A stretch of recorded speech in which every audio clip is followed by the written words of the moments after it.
পলাশ, তার সাথে আরও 2-3 মোট 4 জন আমি যাইতে দেখলাম। হাতে একটা কাগজও দেখেছি। তো সবাই তো আসে থানায়, এইভাবেই আসছে। তো কিছুক্ষণ পরেই জাস্ট 2-3 মিনিট পরেই চিল্লাচিল্লি শুনতে পাচ্ছি। শাউটিং শুনে আমি এখান থেকে উঠে যাওয়ার প্রাককালে পলাশ সে দৌড়ে যাচ্ছে এবং ফোনে বলতেছে যে এই আমার জামাত শিবিরের সব লোকজন ডাকো, সবাই আসো, থানা ঘেরাও করতে হবে। এটা আমি নিজ মুখে শুনছি। সে ফোনে ইয়ে করছে এবং আমি তার কলার চেপে ধরছিলাম। কলার চেপে ধরে যখন আমি এই গেটে গিয়েছি, তবে একসাথে আমার মনে হচ্ছে এটা প্রি প্ল্যানিং, কারণ এইদিকে আমার শোনার সময় ছিল না। প্রি প্ল্যানিং একসাথে তারা এসে অবশেষে আমাকে ইট দিয়ে আমাকে এখানে আঘাত করে। অনেকগুলো, প্রায় 250-300 লোক। এই ফোন করার সাথে সাথে কীভাবে আসলো আমি ইয়ে করতে পারিনি। অতঃপর আমি হাতে এই অবস্থায় আমি চলে গেলাম ভেতরে।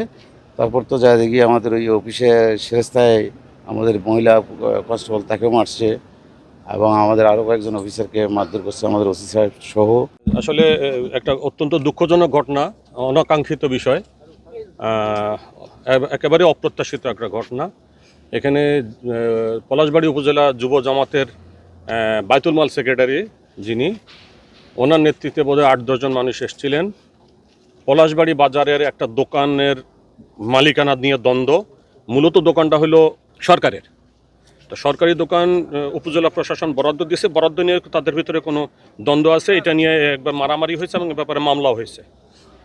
এর মধ্যে গতকাল বিবাদী পক্ষ গতকাল নাকি ওই দোকানের তালা খুলে ফেলছে, খুলে তারা আবার দখল নিতে গেছে। এ ব্যাপারে ওই পলাশ সে এসে ওসিকে বলছে যে আপনি ওই দোকানে পুনরায় তালা মারেন।